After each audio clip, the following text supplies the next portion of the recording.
Прывітанне, мае даражэнькія. Сёння слухаем казку братоў Грым «12 паляўнічых».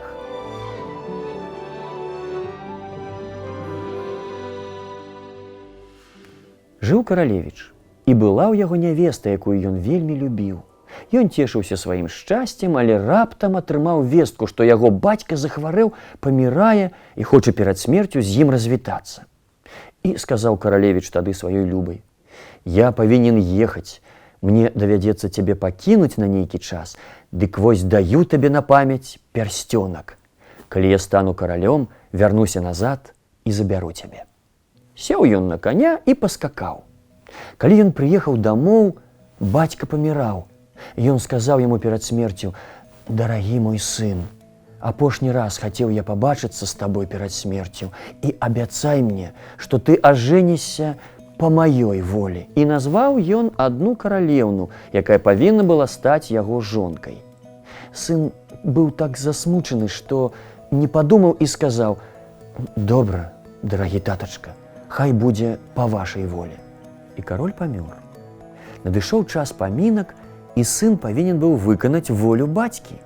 Ён накіраваў да той каралеўны сватоў, і яе бацькі далі згоду выдаць дачку за яго замуж. Але пачула пра вяселле першая нявеста і так зажурылася з прычыны яго нявернасці, што ледзь не памерла з гора. І сказаў тады ёй бацька: «Дачушка моя любая, навошта ты так перажываеш? Што хочаш, тое і зараблю для цябе». Падумала дзяўчына хвілінку і кажа: «Дарагі мой татачка, хачу, каб было ў мяне 11 падобных на мяне і тварам, і постаццю, і ростам дзяўчат». І адказаў кароль: «Ну, калі тваё жаданне можа быць выканана, яно будзе выканана». І загадаў ён шукаць па ўсім каралеўстве падобных на дачку дзяўчат і тварам, і постаццю, і ростам. Неўзабаве прывялі іх да каралеўны, і яна згадала пашыць ім 12 аднолькавых паляўнічых касцюмаў. І павінны былі 11 дзяўчат прыбрацца ў гэтыя паляўнічыя касцюмы, а каралеўна надзела 12-й. Потым яна развіталася са сваім бацькам і разам з дзяўчатамі прыехала на сядзібу свайго колішняга жаніха. Яна спытала, ці не патрэбны каралю паляўнічыя, і ці не возьме ён іх усіх разам да сябе на службу. Паглядзеў на яе кароль, але не пазнаў. І таму, што ўсе яны былі маладыя, прыгожыя, ён не адмовіў і сказаў, што ахвотна возьме іх на службу. І былі яны залічаны на службу паляўнічымі. Але жыў у караля леў, які быў чарадзейным і ведаў аб усіх таямніцах. Неяк увечары ён сказаў каралю: «Ты думаеш, што ў цябе на самай справе 12 паляўнічых?» «Ну так», — адказаў кароль, — «гэта 12 паляўнічых». Тады леў кажа: «Ты памыляешся, гэта 12 дзяўчат». А кароль пярэчыць: «Ну, такога не можа быць. Ну, як ты мне дакажаш, што гэта дзяўчаты?» Леў адказвае: «Загадай толькі рассыпаць у пярэдні гарох, і адразу пераканаешся. У мужчын крок цвёрды, упэўнены. Яны пройдуць па гарошынах і ні адну не зрушаць. А дзяўчаты тыя ідуць дробненька, асцярожна, шаркаюць нагамі. Вось гарошыны і раскотваюцца па падлозе». Каралю спадабалася парада, і ён загадаў рассыпаць гарох у пярэдняй. Але ў караля быў адзін слуга, які добра адносіўся да паляўнічых. Пачуўшы, што іх хочуць выпрабоўваць, ён прыйшоў да дзяўчат і аб усім расказаў. Падзякавала слугу каралеўна і звярнулася да дзяўчат: «Ну, цяпер усё залежыць ад вас. Старайцеся ступаць па гарошынах цвёрдым, упэўненым крокам». На другі дзень раніцою кароль пазваў да сябе паляўнічых.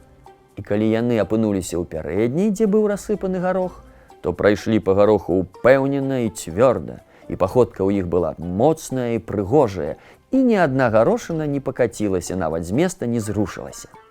Калі дзяўчаты пайшлі, кароль кажа льву: «Ты казаў мне неправду.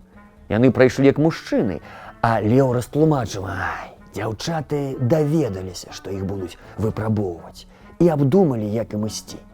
Ты вось загадай паставіць у пярэдняй 12 калаўротаў. Прыйдуць дзяўчаты, убачаць калаўроты і адразу абрадуюцца, а мужчыны радавацца не будуць. Каралю спадабалася парада, і ён загадаў паставіць у пярэдняй 12 калаўротаў. Ды слуга, які жадаў дабра паляўнічым, пайшоў і адкрыў і гэтую задуму караля. Застаўшыся сам-насам са сваімі дзяўчатамі, каралеўна сказала ім: «Трымайце сябе ў руках і на калаўроты нават не пазірайце». І вось, калі на другі дзень раніцою кароль пазваў сваіх 12 паляўнічых, яны абыякава прайшлі праз пярэднюю і на калаўроты не зірнулі нават. Тады кароль зноў кажа льву: «Ты мяне падмануў. Гэта мужчыны. На калаўроты яны не зірнулі». А леў адказвае: «Ай, яны і на гэты раз даведаліся, што іх хочуць выпрабаваць». Але кароль ужо больш не верыў і льву. 12 паляўнічых з гэтага часу заўсёды суправаджалі караля на паляванні. Яны ўсё больш і больш яму падабаліся, але неяк у час палявання прыйшла вестка, што нявеста караля знаходзіцца ўжо ў дарозе. Пачула гэта сапраўдная нявеста і зрабілася ёй крыўдна і балюча, так балюча, што нават сэрца амаль перастала ў яе біцца, і яна беспрытомная ўпала. Кароль, убачыўшы, што з яго мілым паляўнічым нешта здарылася, падбег да яго. Жадаючы памагчы, ён сарваў з яе рукі пальчатку, і тут убачыў ён пярсцёнак, які падарыў сваёй нявесце. Паглядзеў у твар і пазнаў яе.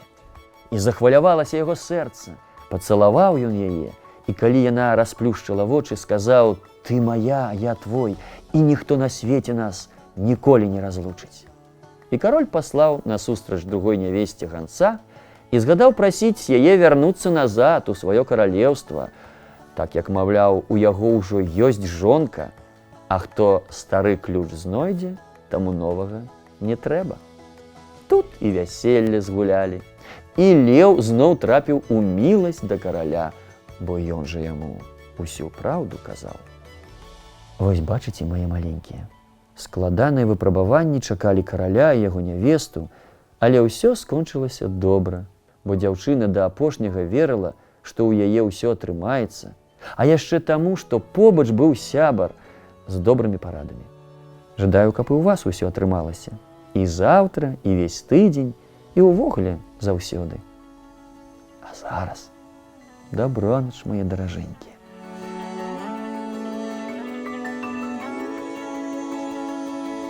Сябры, калі вам спадабалася казка, падпісвайцеся на наш канал, стаўце лайкі і дзяліцеся казкамі з іншымі.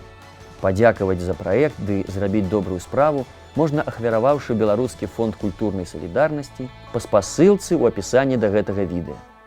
Усе грошы пойдуць на падтрымку беларускіх культурных дзеячаў ды іх новыя праекты.